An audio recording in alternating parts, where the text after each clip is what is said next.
So good afternoon, everyone. Thank you all for joining us for today's virtual town hall. My name's Emily Nowlin, and I work for Clark County Commissioner Tick Segerblom. Before we get started, we just have a few quick housekeeping items that we want everyone to know about. So first, I wanted to let you know that there are two parts to the town hall today. In the first part, we will cover the eviction moratorium. And in the second part, we're going to cover the CARES Housing Assistance Program. So we're going to take questions, but we'll take questions at the end of each part. So if you would like to ask a question, all you'll need to do is type the question into the Q&A box on Zoom. We're not going to take any verbal questions, but we will take questions in writing after each section. So again, to ask any questions, all you need to do is go to the Q&A box in Zoom. So we'll be monitoring that throughout the presentation, and we'll also be monitoring the chat in case anyone asks questions there. And then following the town hall, just so everyone knows, we're going to do the same town hall, but in a Spanish language town hall at 6 o'clock. We'll be covering the same topics, so the new eviction moratorium and how tenants can get protection under the eviction moratorium, as well as the CARES Housing Assistance Program. So without further ado, I now would like to introduce Clark County Commissioner Tick Segerblom. Take it away. Good afternoon, Emily. Can you hear me? Yes, sir, I can. All right, great. Thank you so much. Just wanted to hear that Texas accent. So thank you everyone for joining today. As you know, evictions are a hot topic right now, and truthfully, thousands of Southern Nevadans are in jeopardy of being evicted. We've had ups and downs as far as the moratorium. There is a new moratorium in place, but we wanted to let everybody know how that moratorium works, and then also what the prospects are going forward. And mainly just to start getting people to realize that you don't have to just sit back and watch something happen. Let's all learn together. Let's take advantage of this opportunity to make sure that people are not evicted in the middle of the winter. So with that being said, I want to invite everyone to meet the panelists. We have Bailey Bortolin, who's the project director for Nevada Legal Aid Providers, Bliss Requa-Trautz, who's executive director of Arriba, Randy Reynoso, who's assistant director for Clark County Social Services, where I work. And with that, I'll turn it over to Commissioner Justin Jones, who's really been at the vanguard of this issue, fighting for those people who need help. So Justin, take it away. Thanks, Tick. Appreciate all of your advocacy on this issue. We've been working on this issue together with our teams at the county and our amazing staff, one of whom you'll hear from today, Randy. It's been obviously a tough year for a lot of people, but certainly those who have lost their jobs, lost other financial opportunities, and are facing eviction. We've had sort of a hodgepodge of responses to evictions from the CDC and from Governor Sisolak, and now with the latest stimulus bill and extension of the CDC moratorium. And so we're really here today to sort of talk through some of the options that are available out there for avoiding eviction right now. And also talk a little bit about what type of rental assistance is still available from the county and what the extension of some of the deadlines are make available as we go forward, and some of the additional monies that may be available through the stimulus package. So without further ado, I will turn it over to the experts, Bailey and Bliss. Hello, thank you for having us. Like I said, I'm Bailey Bortolin. I'm the policy director for the Nevada Legal Aid Providers. So when you need help, if this is an issue that you're facing, if you don't get all of your questions answers today, just know that there are community resources available. The Legal Aid Center of Southern Nevada and Nevada Legal Services both operate in Clark County to provide those free legal services should you get an eviction notice and not know what to do or need to refer someone. Please know that we are here to help.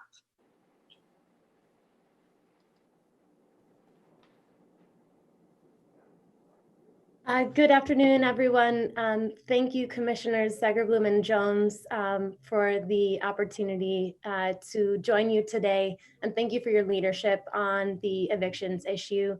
Thank you to Bailey and Nevada Legal Services for their tireless work to stop evictions.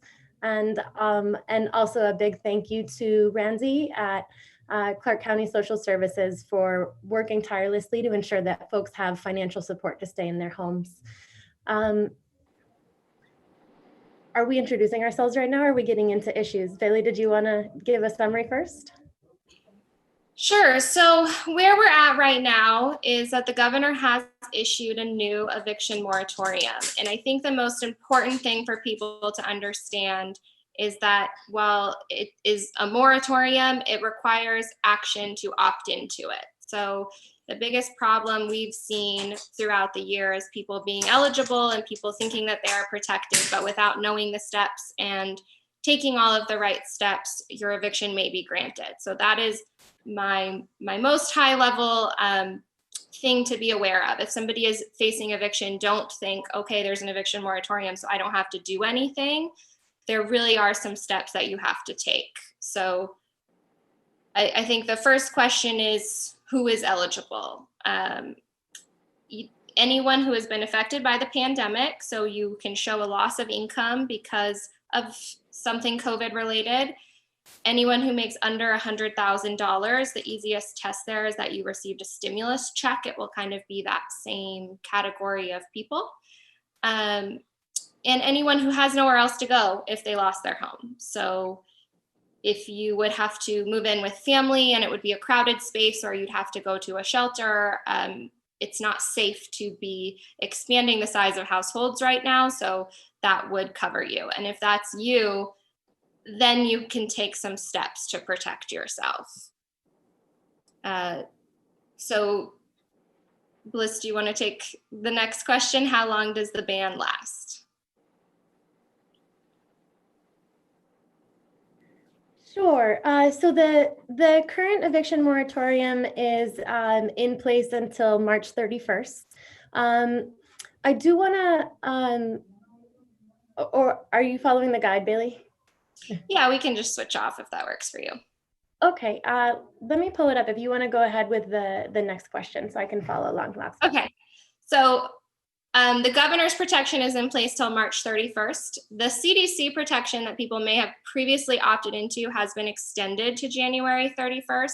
And if you're covered under that, you should qualify for this one as well. You don't need to reinvent the wheel. It's the same form that you need to give to your landlord. So there's a CDC declaration that you would fill out and you would give it to your landlord saying, hey, I'm someone that qualifies. You shouldn't be able to evict me right now. And that's the first action step that someone needs to take to protect themselves.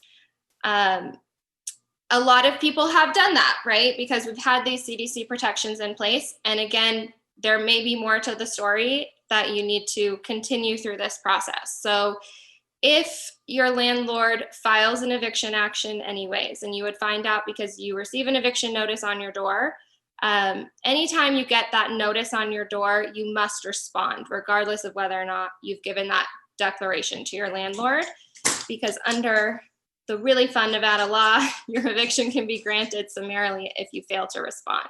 So that is, I think, where a lot of people are falling through the cracks in this process is they think, okay, I gave this declaration to my landlord. If you Google CDC declaration, you'll find it. It's available on Legal Aid's website as well. And I'm sure we can make it available for you all through the webinar as well.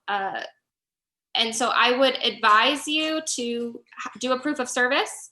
At the very least, write down when and how you gave it to your landlord so that you have some record keeping of that. But there's still an opportunity for you to have to go to court to defend yourself from the eviction. And qualifying for these protections is really going to be your eviction defense. So you want to be prepared to assert that defense should it come to that. So the reason that you may still have to protect yourself from an eviction is because there are some situations where the landlord can still evict you. If there's a safety issue, if they can prove you're damaging property or that something unsafe or criminal activity is occurring in the property, the CDC doesn't cover that. We're not trying to prolong unsafe situations, but we are trying to keep people safe in their homes who are safe to be there in the first place. The other thing that's different under the governor's protection is that if the homeowner is facing a very real threat of foreclosure, they can go ahead and move forward with an eviction process, but that's something they're going to have to prove in court as well, that they have real evidence, they've been served with a foreclosure notice, whatever the case may be, that they have no other way out of this. And the other one is this is where I think things will get tricky, and I would advise you to seek legal aid help, but there have been landlords, and there likely will be in the future, that don't believe you, and they believe that they have some kind of evidence that you don't qualify or shouldn't qualify for these protections, and so they can challenge that. They can't just willy-nilly challenge it. They should have actual evidence, and they should, under the governor's order, provide you with a notice letting you know that they're challenging their belief and that they believe they have evidence showing that you actually drive a Ferrari and you can afford to live somewhere else. So should that be the case, you will need to respond to that court notice to make sure that the eviction is not granted, just to do a prove up to show that you really have been affected by the pandemic and that you are who the governor has intended to protect during this time. So what else?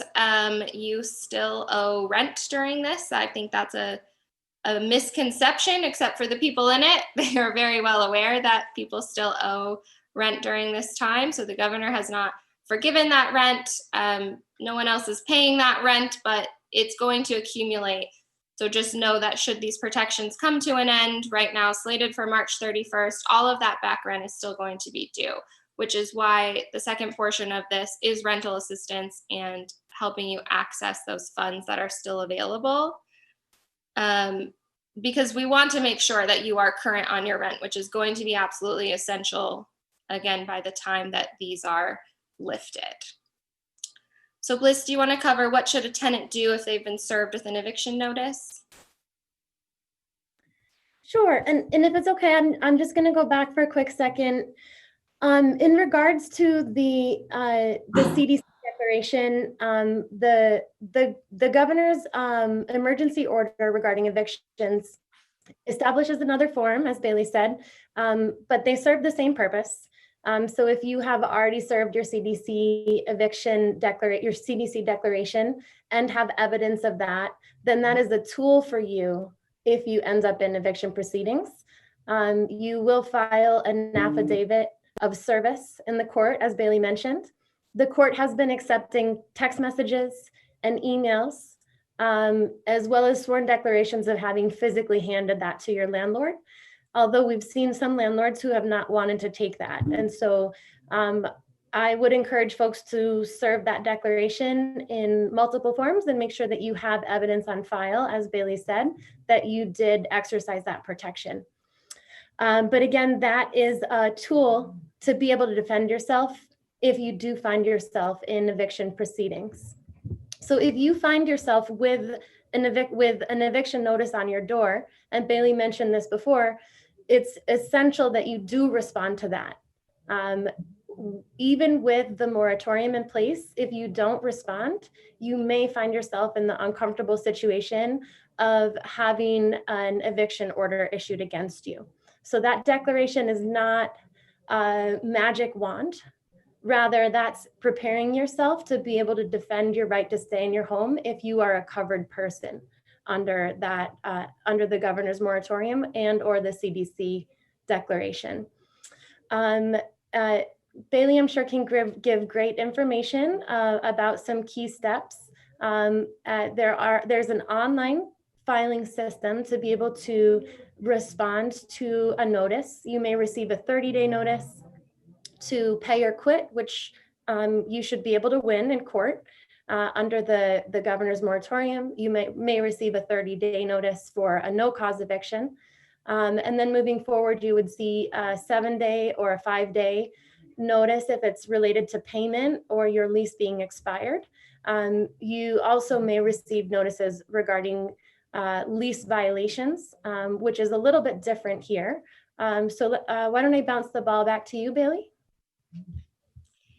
Yeah, so Bliss mentioned a lot of these notices have a timeline, and I think the most important way to look at those is if you receive a notice on your door, the number of days is the number of days you have where the ball's in your court to take action to prevent yourself from being evicted. So that is really your timeline, and the clock starts ticking. If you get a 7-day notice, you have 7 days to file an answer with the court, which again, Bliss mentioned you can do electronically. You do not physically need to go down to the justice court anymore, which is a great improvement to the system.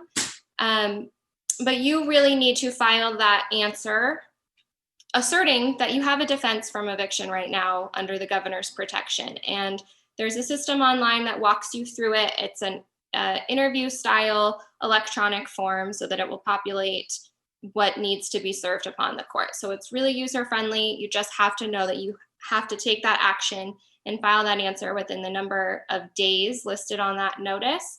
And I would advise that when you do that, when you file the answer, there will be an opportunity to elect mediation. So this summer, because of the pandemic, the Nevada legislature and the Nevada Supreme Court stood up an eviction mediation program. And I would advise tenants to elect mediation, to opt into that, because that will give you an opportunity to have a mediation session prior to a court hearing, should it come to that, in which there are trained mediators who can connect you with the rental assistance program and who can even connect you with the deeder unemployment system if that is part of the problem that you're having, is that you haven't gotten that check or something's gone wrong in your deeder system.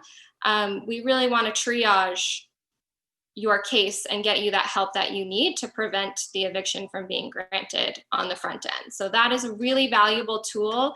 But again, you have to be aware of it, that you file that answer, and when you file it, that's the time in that interview that you can opt into that mediation program to receive those assistance programs. So I think that is walking you through the eviction process right now.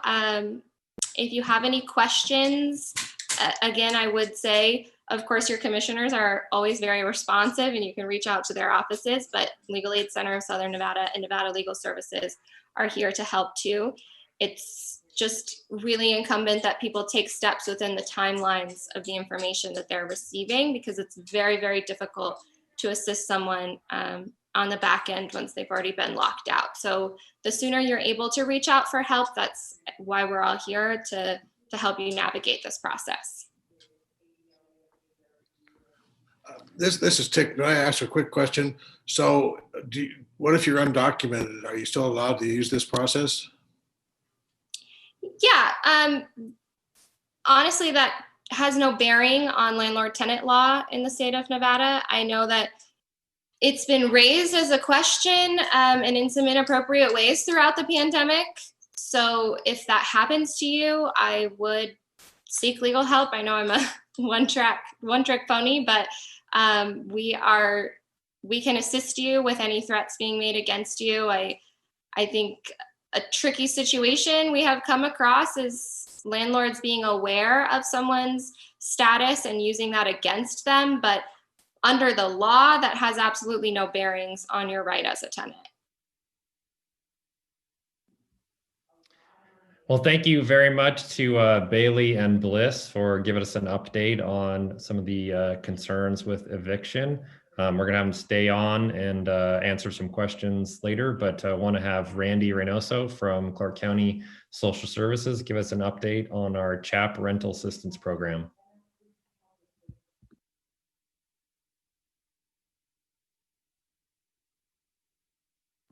Randy, you're on mute.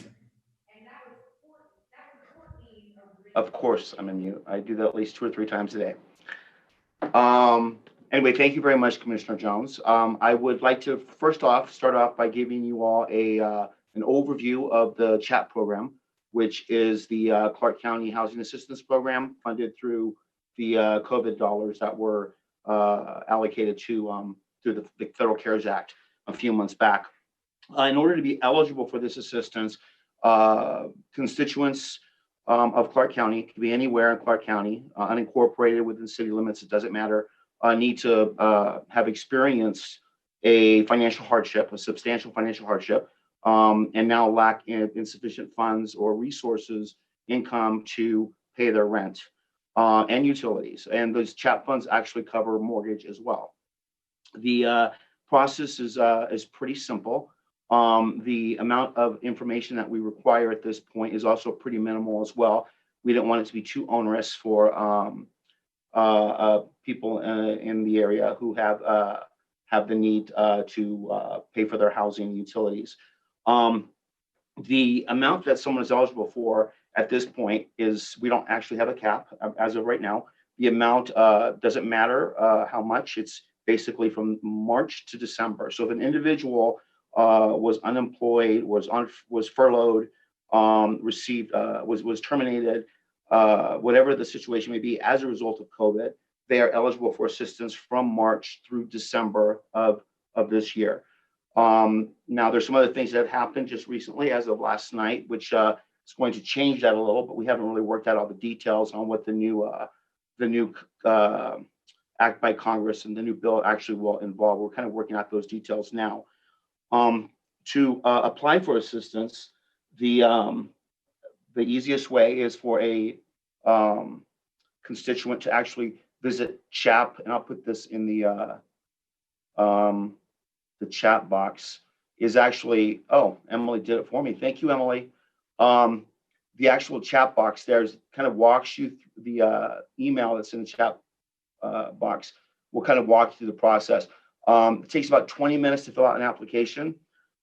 We require certain documentation, but we try to keep it to a minimal. There's even a tutorial that we've added when we realized certain people had difficulty and didn't know how to upload documents. So we've added a tutorial to that website as well. The documents that are required are pretty simple. We need a person's identification. We need some type of proof of need, which would be a utility bill, something from the landlord showing how much a person owes in rent, like a lease. And then we would need some type of documentation to show that a person has experienced an impact, a financial impact as a result of COVID. And that could be anything from pay stubs that show, and this is all on the website, pay stubs that show a reduction in income. It can be an unemployment statement. If a person doesn't even have that, we even accept an attestation, something that they have to sign attesting to the fact that they did experience some reduction in income. An employer statement letter. Once we get all the information that we need, and the whole application process takes about 20 minutes, we have, at this point in time, about 100 people that are working through the applications. That's what they do. Their sole job right now is to work through the applications because we have quite a backlog. We've received over 14,000 applications to date through the portal, and we continue to receive those applications throughout the day. It's taking us at this point about 3 to 4 weeks to process an application. So we're asking for people to bear with us. We're trying our hardest to work through them as quickly as we can. But it seems right now at this point, it's about 3 to 4 weeks of the response time that we're giving folks. Does anyone have any specific questions? I don't want to just ramble if I'm not actually giving you the information you would like to receive. If anyone has any specific questions? Randy, there was a question in the chat that said, I have submitted a CHAP request for assistance via email per instructions I found. Is this sufficient, or do I need to do something online? Well, hopefully the email depends upon what email address this gentleman used.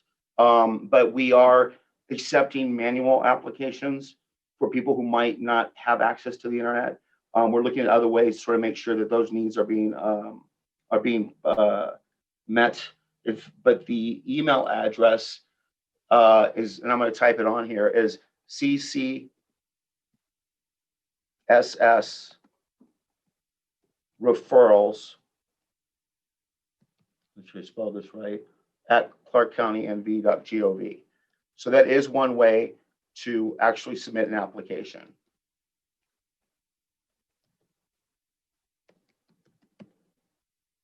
Did I spell that right?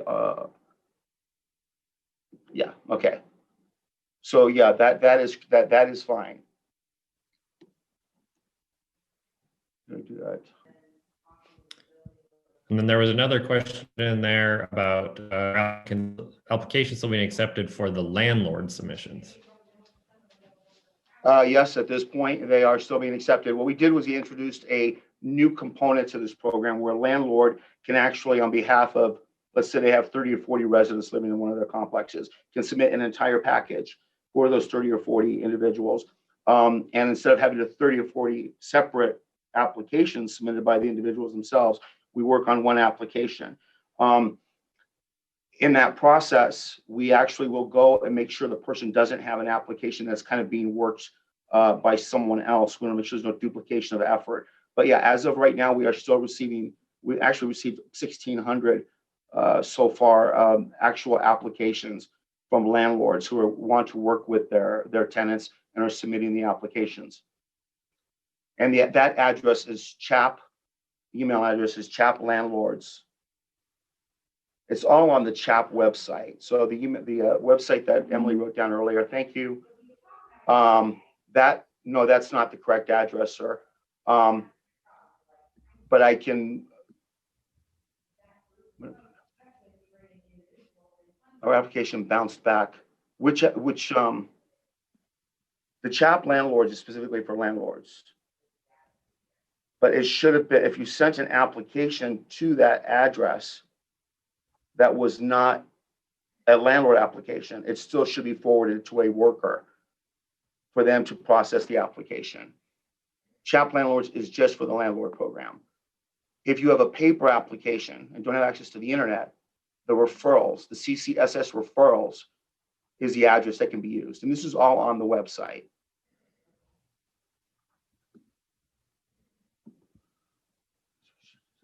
I also should be looking at the emails for response. I just want to make sure I have the info correct. So we should send our tenant to the website to apply for the assistance and let them be aware that they can wait 3 to 4 weeks. 3 to 4 weeks for a decision to be made. And they should receive some response. But there's also an email address that they are able to find out a status of their application. That's also on the, there's so many email addresses. The email address to CHAP is chapinfo, CHAPINFO. So if you want to know the status of your application, if you submitted one through the portal and you're an individual who needs assistance, that would be the website that you would contact. The email address you would use. I'm putting that here in the chat box as well. And just while you're doing that, if there are other participants that have questions for any of our WISE panelists, please be sure to put those into the Q&A and we'll have our panelists answer your questions. This is Tick again. So Randy, assuming I'm apply online and I get a rejection, is there an appeal process? Yes, sir. There is an appeal process. So we try to get back to the person who's appealing the decision within 3 business days, and it goes to our normal appeal process. So we do get those. Yeah, person is entitled to that. Yes. And does that work for both the landlords and for the tenants? So far, we haven't had any landlords, but the tenants, yes, and landlords, we haven't had any that we've rejected so far. So they've provided all the information that we need in their packets, but that could happen. So we'll be prepared for that as well if it happens. Randy, on a related note, we just got information update from our CFO, Jessica Colvin, who says that we have distributed $14.7 million to NV Energy to cover outstanding power bills. Can you address real quick how, if a tenant has needs for having their utility bills paid, what's the process? It's the same process. If they would go to the CHAP website, they can actually apply for assistance for any type of utility. Well, not any type of utility, because we are not allowed to pay government, other government entities. So, for example, we can't pay any for water if it's being paid directly to Las Vegas Valley Water District. But for Nevada Power, for example, or Southwest Gas, we can't pay those. A person just needs to sort of download or upload rather a copy of their utility bill on the CHAP website. So we actually pay for those things as well. Okay. Looking in the chat here, we've requested assistance for 1 month of rent, which was received in December. Is it possible to receive assistance towards additional months moving forward? Where we $250 billion was just allocated by the federal government to help provide additional assistance going forward. We don't have all the details yet on how that'll work and what it will look like, but we have still encouraged people, even at this point, to submit applications, even if it's going to be for January and going forward. And then we'll just have to decide what we do at some point in time. There's just a lot of details, trying to wrap our heads around what this will look like and all the specifics, because it's not exactly the same. There's like different restrictions put on this money in terms of income levels, for example. Right now, there is no income level. We can help anyone that needs the assistance, but with the new act, it's 80% of area median income. So that's going to be a significant decrease in the number of people that would be eligible. Okay. I have another question in the chat that says, I have tenants that application status just shows pending decision. They've been waiting since November 23rd. Where would I send them to get more information on the application? The best thing to do would be to actually email if someone wants information. That's not unusual on November 23rd. I haven't received something yet. That's pretty in line with the standard. If a person actually emails CHAP info at clarkcountynv.gov, they can get additional information. And there's also a phone number. And that phone number is 702-455-4071. I'll put that in the chat box. Okay. There's another question here, and maybe Bailey or Bliss. It says, I've got one condo that's rented out. The person is on SSI and disability.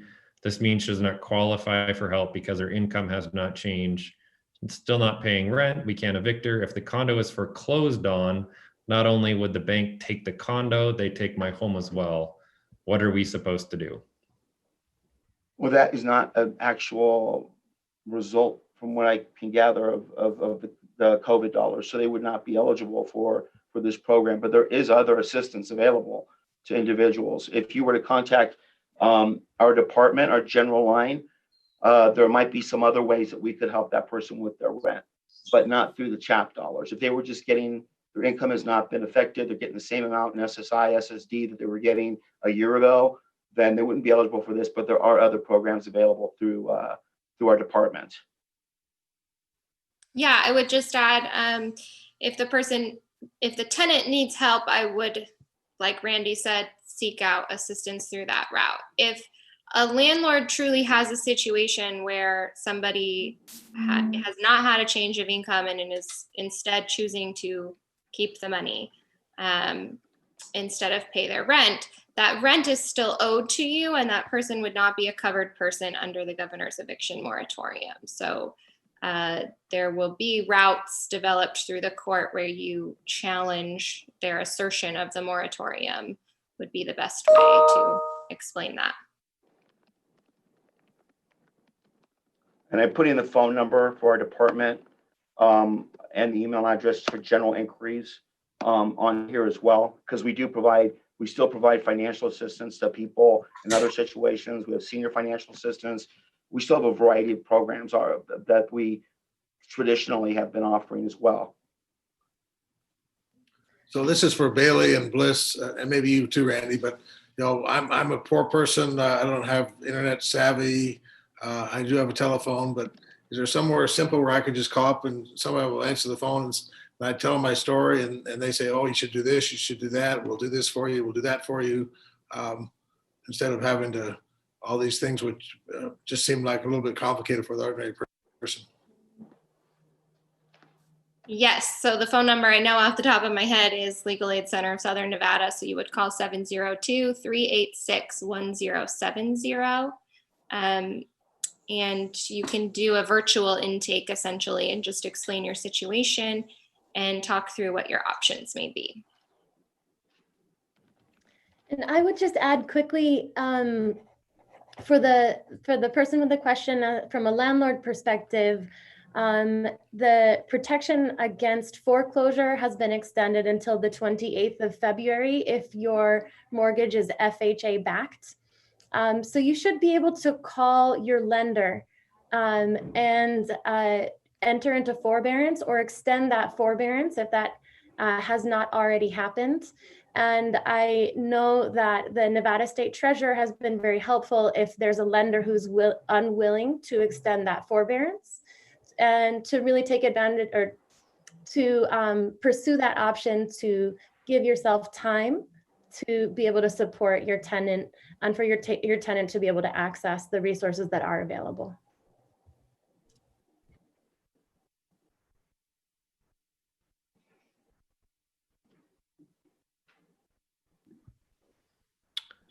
Are there other questions from any of the participants that want to put their questions in the Q&A? Yeah, I'll go through some of them. So the first question I see is, are the eligibility requirements there are 3 requirements for the governor's protection. And so you do have to meet all 3 of those. Again, it was make less than 99,000 affected by COVID and have nowhere else to go should you be evicted. So you do have to meet that 3-element test, but it is broader than the CDC protection, which had a 5-part test. So the governor has intended for this to cover more people while not covering those possible abuses of a protection. So this is, again, not a blanket moratorium covering people who don't need to be covered. This is really for people who have been affected by COVID who are facing a dangerous situation. Is the $100,000 what you're making currently, or is it what you made in 2019? How's that determined? I believe it's your current salary. That if we were to look in the past for that, it would be if anyone who received a stimulus check. So that is kind of the income cutoff. So for a single person, it's somebody who makes 99,000 or less, and that would be your current salary. So if you are not making a salary, you qualify. If you've lost your job, you qualify. If you are filing joint married, it would be a family who makes less than 200,000. So there's a scale there depending on the size of your family and who's contributing to the household rental amounts. But I would say it's pretty all encompassing from the salary perspective that people who have been affected by COVID are really intended to be covered by the governor's protections. The next question I see is there any risk of the governor's moratorium ending early? I want to address that just because I think, of course, there are legal challenges all the time, and that's something to keep in mind as we navigate those. I don't anticipate the governor lifting it or it falling for any reason, but I do think that a good conversation to be having is your housing sustainable? And is this moratorium getting you to March 31st? Is this an opportunity to reassess what is sustainable for the long term?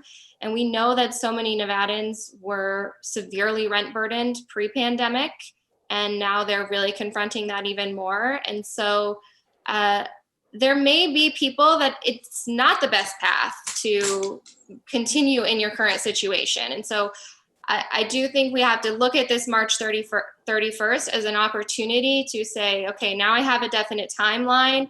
I'm not facing a 7-day notice or a 10-day notice, but I'm able to, on my terms, look for new housing that I might be able to support more long-term, because when these protections come to an end, all of that back rent is owed. And so I think one of the big gifts of the governor's protection is giving people that breathing room to set up what is a sustainable situation for them.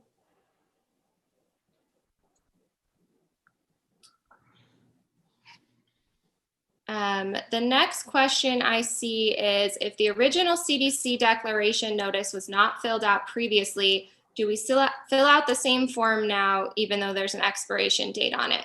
So you can use the CDC form. And if you have, I wouldn't reinvent the wheel by now thinking you have to do a new one. But the governor has provided a form specific to his, and it's slightly different in that the CDC had 5 qualifiers and the state protection has 3 qualifiers. So it may be easier. I would just go grab the governor's off his website or off Legal Aid's website if you haven't done one yet. And I would also note for open and ongoing cases, if you have something scheduled with the court, those are not just automatically stopped because there's this eviction moratorium. So you still need to assert this defense in your case to make sure that your eviction is not granted. So on that, assuming I have an eviction process going forward and they're supposed to show up tomorrow, can I go tonight and file it and stop that? Yeah, so it depends on the fact pattern of where you are in your case. I think the most important thing is to just keep taking action in your case and not assume that because there's an eviction moratorium, you don't need to take action now. If an eviction is granted, you will receive a lockout time on your door, and it's really up until that moment that you have time to file a stay with the courts to buy yourself the time to assert these defenses. But at any time prior to lockout, it is not too late to give the declaration to your landlord and to assert that defense with the court. So just keep taking action wherever you are in the case to make sure that the constable doesn't show up at your door. I've heard that the self-help center at the Justice Court has been put on, kicked out or put on a moratorium. Is there somewhere people can go to get that advice now that it's not in the courthouse?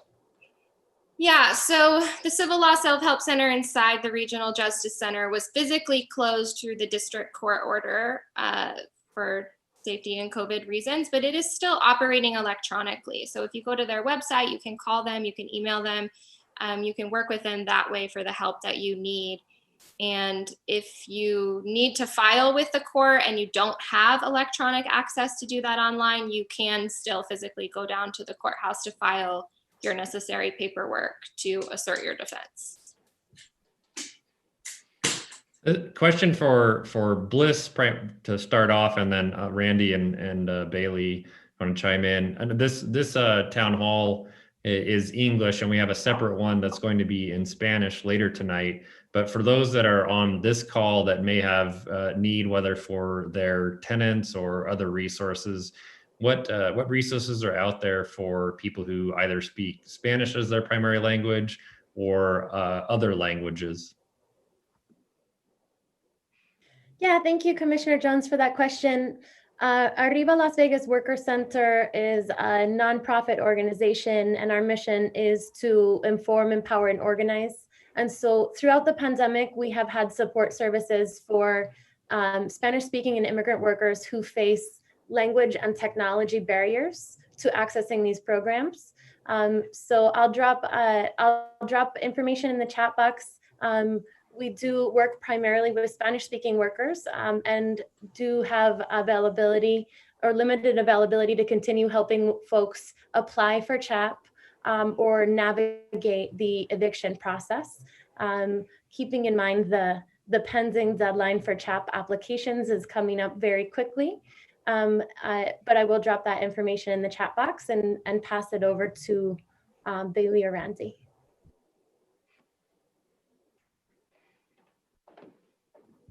Randy, you want to talk about the Spanish language video that's been posted on the CHAP website and other resources available? Yes, sir. So yeah, if you go to the website now, we actually do have a, sorry, I've got like 4 screens in front of me, a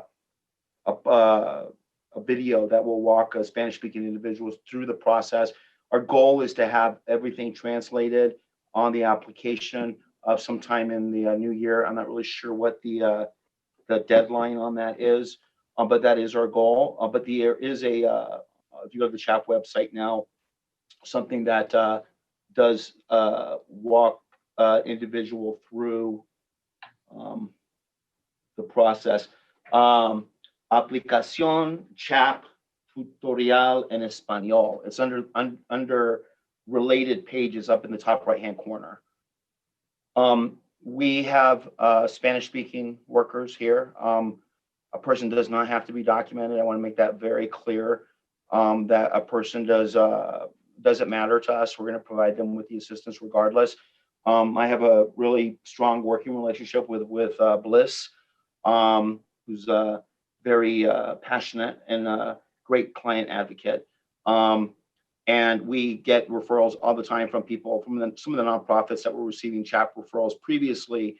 We've kind of let them know to send those, bring them to me if they're Spanish speaking, so I can sort of dispense them to the staff that we have that is Spanish speaking. We've got quite a few social workers that are bilingual. Do you have other languages?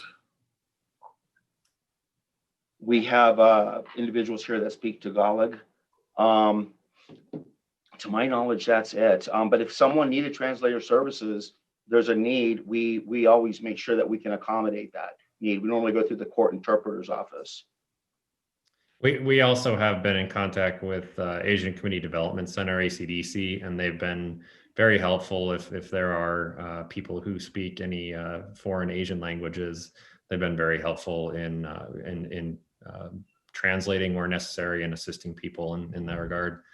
Bailey, in terms of legal aid, are you aware of, in terms of their phone number, do they have people who are able to service clients that are Spanish speakers or other languages?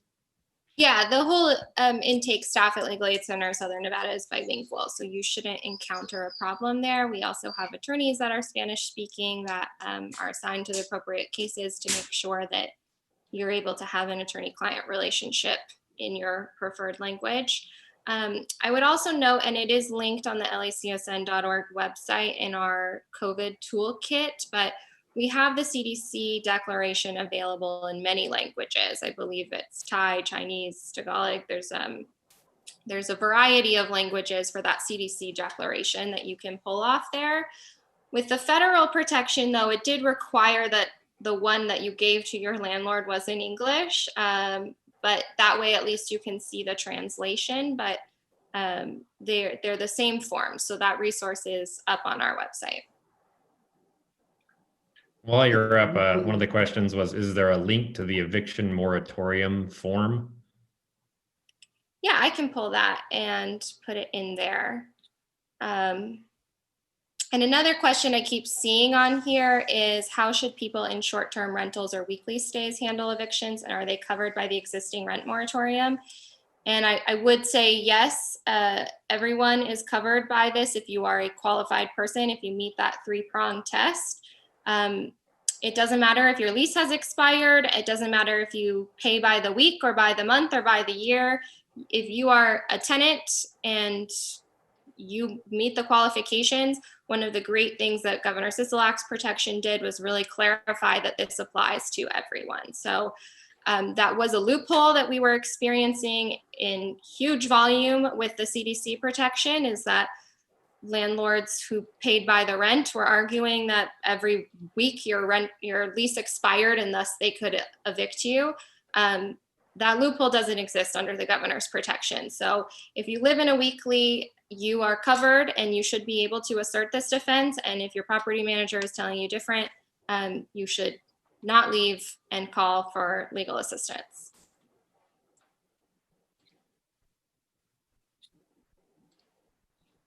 Randy, I know we've been allocating money from non-care sources, marijuana money and AB 309 money. Can you talk real quick about some of those programs and how we were at least planning to use them at the beginning of 2021, which may or not be affected a little bit by the extensions that were given in the Sure, I can just, I'm sorry, I didn't mean to interrupt.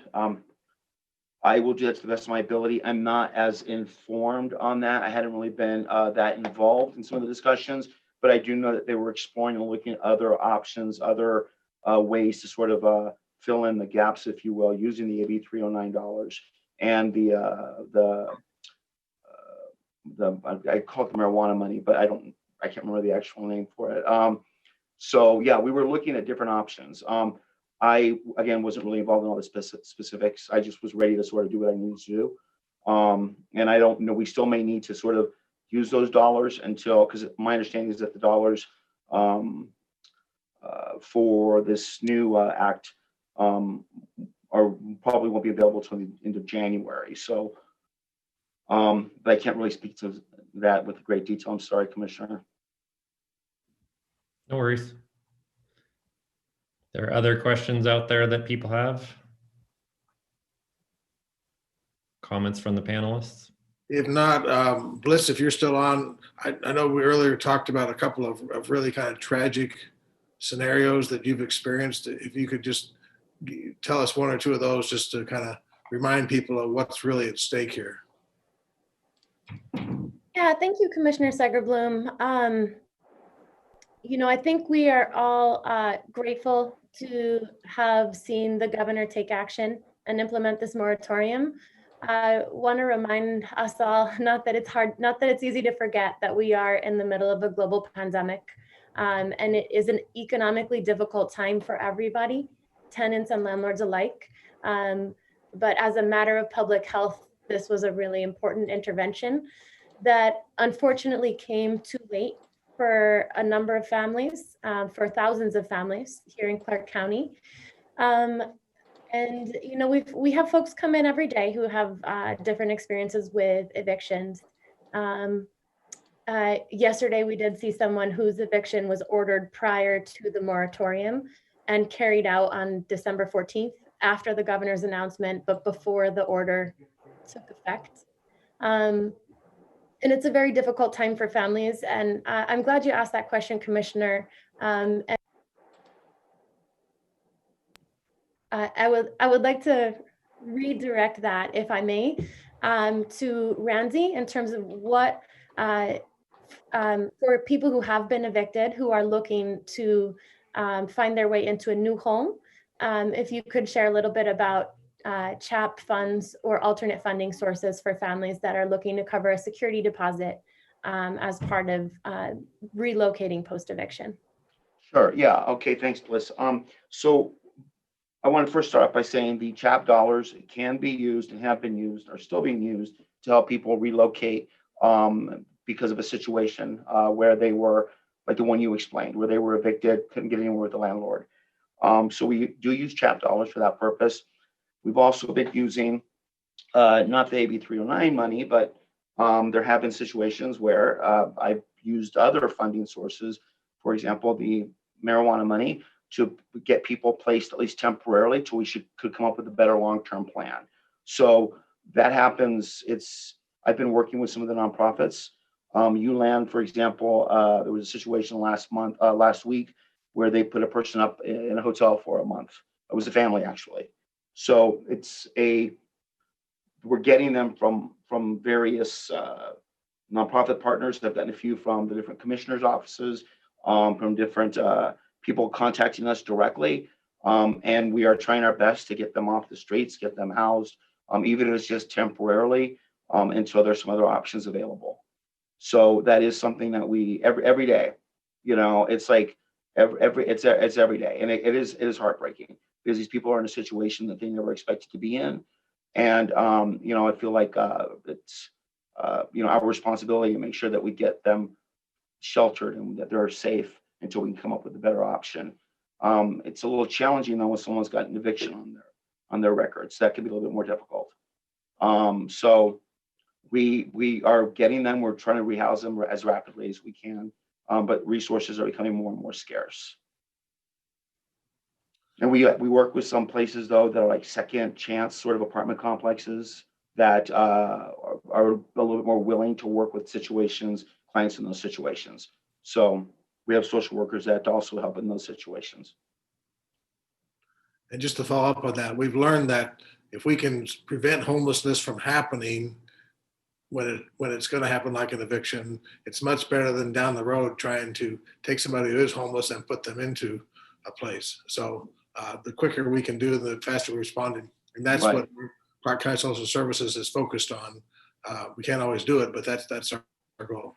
But Bailey, do you have any just general comments you want to make? I mean, it looks like we have some time to just talk about things.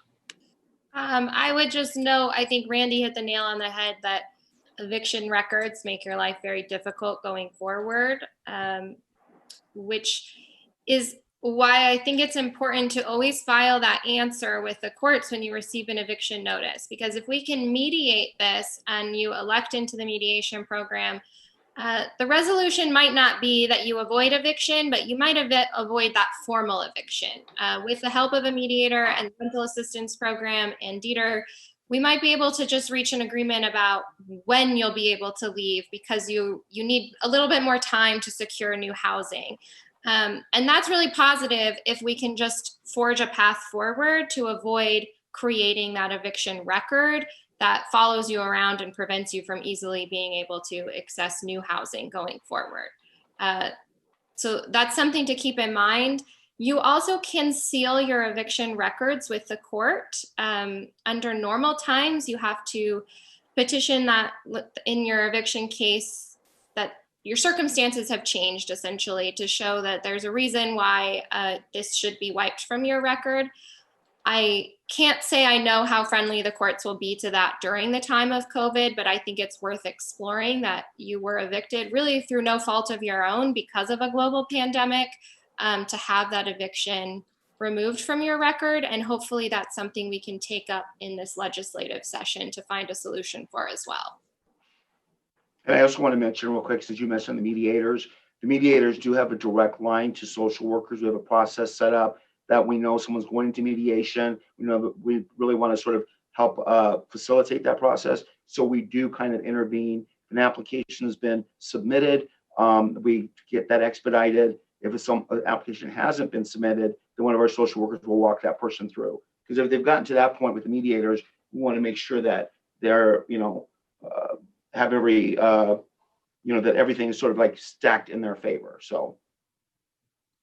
And Bailey, I know you have been doing trainings for volunteer attorneys and other people who can assist people with eviction processes. So we are creating a whole network around the county of people that working from their homes can help people.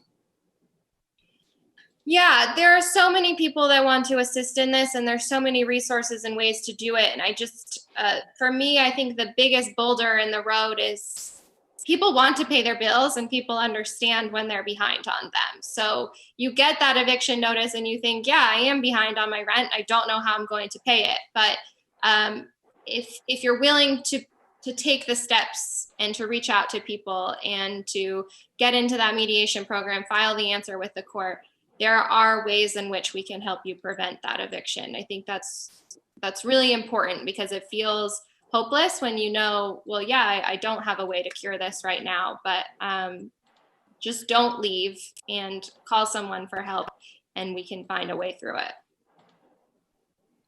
I guess that's one of our biggest messages is this is not something personal to you. It's no fault of your own. The COVID has forced society to shut down. You're the victim. And so don't hesitate to reach out to any of us. We are here to help. We have a great process out here. We're learning things all the time, how to make it work. But please, if you know somebody who's got a problem or you have a problem yourself, do not hesitate. Reach out. And if you're early in the process, that's no problem either. If it looks like, well, maybe a couple months from now I may have a problem, reach out to us now. It's the worst thing is to show up with the notice that says, oh, by the way, they're coming tomorrow to kick me out of my house. Yeah, if I may ask if Bailey would speak to that question. There is a question in the chat box.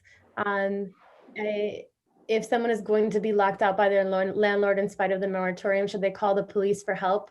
And in fact, if you have that lockout notice on your door, that's a very key moment to seek assistance to file a response in the court, a motion to stay and a motion to set aside that eviction. But you have a small window of time to be able to take action there. Bailey, would you be able to speak a little bit more to that? Yeah, that notice will say what time the constable is coming. It's a 24-hour notice. So it typically says 8 a.m. tomorrow. And it's the worst thing is to get a call after that lockout has been effectuated by the constable, because most of the time there's very little that we can do except connect you with social services and Randy and try to find a path forward to secure new housing. But once you leave, whether voluntary, involuntary, coercion, whatever, once you've left that property, it's very, very difficult to get back in. So always seek help before that happens. And when you get that 24-hour notice, if you thought you qualified for these protections and you're not sure how you got here, you need to immediately get on the phone and start asking people for help to file that motion to stay and set aside with the court, to get yourself more time to assert these protections, to get rental assistance, to do what you need to do to maintain that property. Because that constable will come at the time that is there and change the locks. And at that point, it's sort of, the question becomes, where can you go now? It's time to secure new housing. And if you need to buy a few hours, if you're at a 24-hour notice, contact Commissioner Segerblom's office or mine. We've been successful in a couple of circumstances where we found out at the last minute about these lockout notices, and we're able to ask the constable's office to hold off for a couple hours, and that gave legal aid the opportunity to get in there and file the appeal. But if we don't know about it, obviously the constable may well be there, show up at 8 a.m. And also the processes we're talking about, and Randy, the resources you have, that's countywide, right? That's not just in an unincorporated Clark County. The entire county, yeah, it doesn't matter. Someone called me from NIA, it'd probably help them as well. But yeah, it doesn't matter if they're in the city limits or not. We're unincorporated.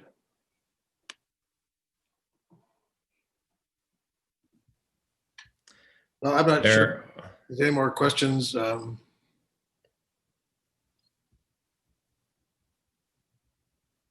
why don't you go ahead and wrap it up, Dick? Okay. Well, first, let's let the different panelists just, if you want to say a few closing words, Randy, Bliss, Bailey, and then I'll say a few words. Sure. I would just say my takeaway is the governor did an extraordinary thing by getting us to March 31st, and we just need to do the community education aspect of making people aware of who qualifies and how to protect yourselves from those evictions, and then start making a plan going forward. We know that more rental assistance money came in the congressional package, so that is great news, and that will be available for you. And hopefully we can spend the next 3 months finding housing security for people that is more long-term. So if you need help, the screen that's showing does have the legal aid providers listed. And again, that's a free resource to try to help people who have questions about this very complicated legal process right now. Let Bliss go first. Apologies, Randy. I'll just close quickly. I want to thank you again, Ramsey and Clark County Social Services. I want to thank Commissioners Segerblom and Jones for their leadership on this matter and looking to go even further with protections for at-risk families. And I also want to just take a second and acknowledge that there are numerous community organizations that are coming together to work on these issues as well, including the Progressive Leadership Alliance of Nevada, National Lawyers Guild of Las Vegas, the Obodo Collective, and too many others to name. And so just with a message of hope, encouraging folks, if you are finding yourself in this difficult position, it is the perfect time to reach out and seek assistance. You may have to knock many doors, but don't give up. Eventually you will find the support that you're looking for. I just want to kind of a little bit echo what Bliss said. I agree with that completely. There are a lot of unsung heroes, a lot of people out in the community, whether they are associated with a nonprofit or working for, my department, people that are really committed 100% to sort of getting constituents in who are in the situation that they're in through this. So we all come out on the other side. It's like nothing we've ever experienced before. I mean, I don't think any of us expected to receive as many applications as we received and put out as much money as we have. And we are trying our darndest to sort of get through them as quickly as possible. So I appreciate everyone's patience with us as we, come up with new ways to sort of get the money out on the streets and get it out to people, the people in need. So I've seen some really amazing things. I thank the commissioners and their support. That's just been people like Bliss and Bailey and everyone else. It's been great to see the best of humanity sort of, shine during this time frame, because it's really sad out there for a lot of people. And thank you for including me in this. And Tick, I'll just chime in before you wrap it up. I just want to thank our panelists. I know they've been working in the trenches for months now to protect those who are most in need, and just really appreciate their tireless dedication and for their organizations and for our county staff for all they've done. And then also just want to give a shout out to Emily and Commissioner Segerblom's awesome staff, and Brandon and my staff for all they've been doing. And also shout out to Michael Weber, who has been so helpful throughout this whole pandemic to allow us on the tech side to do things like we're doing right now and get the word out. So thank you all. In echoing those sentiments as well, there's one more note that I failed to make throughout this, and that is that the Attorney General's office will also take complaints of the governor's directive. So if you do feel that you were wrongfully locked out, or that a landlord is abusing the process or trying to evict you despite knowing that you are protected, whatever the case may be, you can file a complaint with the Attorney General's office. You can do that on his website. You can call them. But they should be able to provide some enforcement of that directive as well, which was really key during the governor's last moratorium. So I just wanted to make people aware of that as well. All right. Well, thank you all so much. I think it's been very informative. I learned a ton. There are resources out there. You have to try to reach out to them, but just don't feel guilty. It's not your fault. So whatever it takes, know somebody, or if you personally have a problem, please reach out to us. And I want to thank, in addition to all the panelists, Emily Nowlin with my staff who really put this together, or at least, just don't give up. I think there is light at the end of the tunnel. This is yesterday was the shortest day of the year. So from now on, there's going to be more light, and hopefully the next few months, things will look a lot better. Thank you so much.